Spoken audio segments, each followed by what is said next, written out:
IPL থেকে বাদ দেওয়া হলো মুস্তাফিজুর রহমানকে।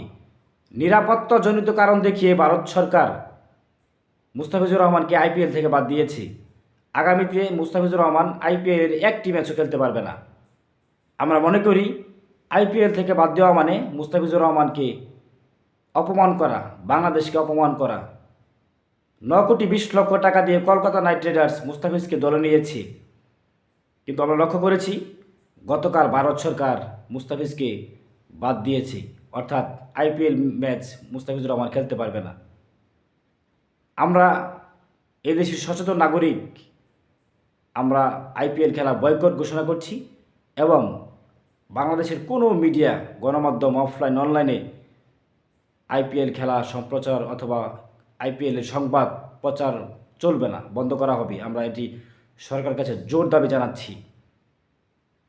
বাংলাদেশ অসাম্প্রদায়িক বাংলাদেশ। যদি অসাম্প্রদায়িক নাই হইতো তাহলে লিটন দাস, সৌম্য সরকার দীর্ঘদিন ধরে তারা বাংলাদেশ ক্রিকেটে খেলে যাচ্ছে। লিটন দাস তো এই বাংলাদেশ জাতীয় দলের অধিনায়ক হয়েছে।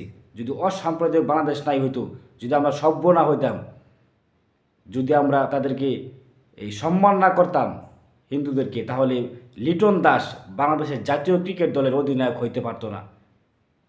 সৌম্য সরকার দীর্ঘদিন ধরে বাংলাদেশে খেলে যাচ্ছে। আমরা এটি নিয়ে কোনো প্রতিবাদ করি না, কারণ আমরা এদেশের অসাম্প্রদায়িকভাবে আমরা এখানে সাম্প্রদায়িক সম্প্রীতি বজায় রাখতে চাই। কিন্তু ভারত সরকার কি করল? রাজনৈতিক ইস্যু টেনে, বাংলাদেশের এই রাজনৈতিক ইস্যু টেনে তারা ক্রিকেট খেলার সাথে মিশিয়ে দিল। আমরা এটি কখনোই কাম্য নয়। কিছুদিন আগে আপনারা দেখেছেন ভারতের ফুটবল টিম বাংলাদেশে এসে খেলে গেছে। হাই সিকিউরিটি দিয়ে তাদেরকে আমরা নিরাপত্তা দিয়েছি, হাই সিকিউরিটি দেওয়া হয়েছে। তারা আপনারা দেখেছেন যে বঙ্গবন্ধু স্টেডিয়ামে গত নভেম্বরে খেলা হয়েছিল। সেই জায়গা থেকে আমরা তো তারা যেভাবে বিষয়টি দেখছি, খেলার সাথে রাজনীতি মিশিয়ে দিল, আমরা তো এটি কখনোই করি নাই। মুস্তাফিজুর রহমান বর্তমানে বিশ্বের অন্যতম একজন পেসার। তাকে নেওয়ার জন্য আপনারা দেখেছেন যে আইপিএল যখন নিলাম হয়ে এলো, তখন তাকে নেওয়ার জন্য 2-3টি ক্লাব তুমুল প্রতিনিধিত্ব করেছে। কিন্তু আজকে আমরা লক্ষ্য করলাম মুস্তাফিজকে এই দলে নিয়ে সব কিছু যখন ওকে, মানে মুস্তাফিজুর রহমান এখন শুধু আইপিএলে খেলা শুরু হলে খেলবে, সেই এক মুহূর্তেই ভারত সরকার ষড়যন্ত্র করে নিরাপত্তাজনিত ইস্যু দেখিয়ে মুস্তাফিজুর রহমানকে বাদ দিল। যদি তাই হয়, যদি নিরাপত্তাজনিত কারণ দেখিয়ে মুস্তাফিজুর রহমানকে বাদ দেওয়া হয়, তাহলে একটি বড় প্রশ্ন তো আমাদের এখানে থেকে যায়। সেটি হচ্ছে আগামী ফেব্রুয়ারিতে বিশ্বকাপ, টি-20 বিশ্বকাপ অনুষ্ঠিত হবে ইন্ডিয়া এবং শ্রীলঙ্কাতে। বাংলাদেশের 4টি খেলা ইন্ডিয়াতে হবে, 3টি কলকাতায়, 1টি মুম্বাই। তাহলে বাংলাদেশের পুরো টিমকে, যেখানে প্রায় 15 জনের মতো প্লেয়ার থাকবে, কোচ থাকবে এবং আরও অনেকে থাকবে, তাহলে তাদেরকে নিরাপত্তা তারা কেমনে দিবে? যদি একজন মুস্তাফিজুর রহমানকে তারা নিরাপত্তা না দিতে পারে, তাহলে পুরো দলকে, বাংলাদেশের পুরো টিমকে তারা কেমন নিরাপত্তা দেবে? সেটি নিয়ে তো আমরা সংকট তৈরি হয়েছে।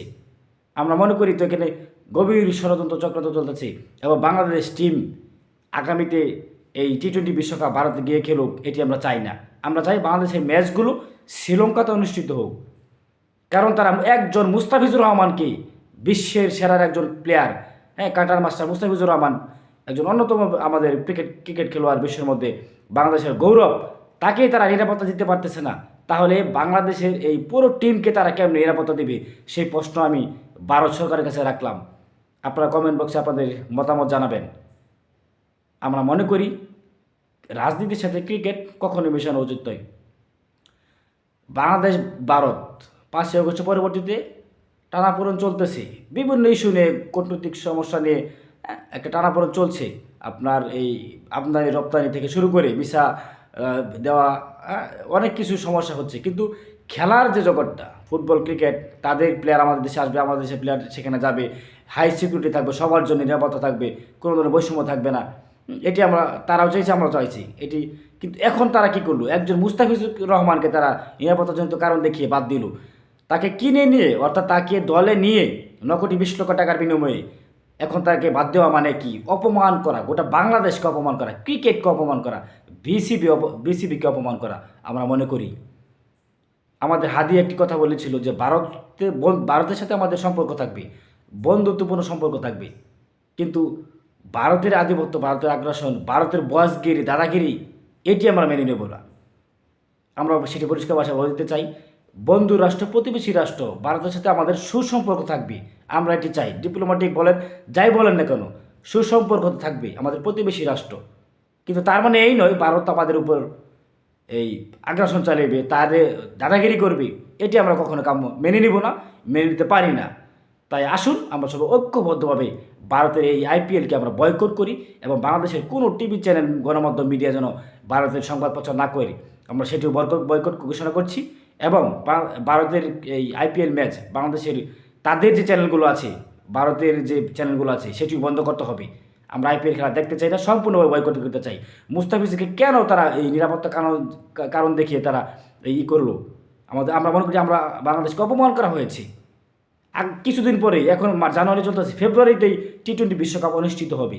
তাহলে সেখানে তারা আমাদের গোটা টিমকে কেমন নিরাপত্তা দেবে, সেটি নিয়ে তো আমাদের অবশ্যই একটি বড় প্রশ্ন জাগে। আমরা মনে করি এখানে ষড়যন্ত্র চক্রান্ত চলতেছে। ভারত তারা যে বিষয়গুলো উল্লেখ করেছে, নিরাপত্তা, এবং দেখলাম ভারতের অনেক গণমাধ্যম, মিডিয়া তারা বলতেছে যে বাংলাদেশে হিন্দুরা নিরাপদ নয়, এটিও তারা ইস্যু টানছে, অর্থাৎ মিথ্যাচার করছে, অপপ্রচার চালাচ্ছে। বাংলাদেশ তো অসাম্প্রদায়িক বাংলাদেশ, সাম্প্রদায়িক সম্প্রীতির বাংলাদেশ। আমি আগেও বলেছি যে লিটন দাস বাংলাদেশের জাতীয় দলের একজন, এই 92% মুসলমানের বাংলাদেশের, সে একটি হিন্দু হয়ে জাতীয় দলের ক্রিকেট প্লেয়ার হয়েছে। আমরা তো এভাবে কখনো দেখি নাই, তারা যেভাবে ভাবছে। আমরা মনে করি এখানে সবাই সমান, হিন্দু, বৌদ্ধ, খ্রিস্টান, যার অধিকার তারা সবাই বুক করবে, ফিরে পাবে, একসাথে আমরা মিলেমিশে বসবাস করব। আমাদের এখানে এগুলো আমরা টানি না। ভারত সবসময় মিথ্যাচার করে যাচ্ছে, অপপ্রচার চালাচ্ছে। যেই কারণ দেখে মুস্তাফিজকে তারা নিষেধ করেছে, মুস্তাফিজকে আইপিএল থেকে বাদ দিয়েছে। আমরা মনে করি এটি একদম অপমানজনক, অযৌক্তিক। তাই আমরা বাংলাদেশ সরকারের কাছে জোর দাবি জানাচ্ছি। আপনারা দেখেছেন ইতিমধ্যে গোটা বাংলাদেশ জাগ্রত হয়েছে, সবাই প্রতিবাদ করেছে। সরকারের পক্ষ থেকে বিভিন্নভাবে প্রতিবাদ করা হচ্ছে, বিভিন্ন মন্ত্রণালয় থেকে। কিন্তু আমরা এটি সরকারিভাবে নিষেধাজ্ঞা, এই বয়কট ঘোষণা চাই, এবং তাদের টিভি চ্যানেলগুলো বাংলাদেশের জন্য না চলে বন্ধ করা হোক।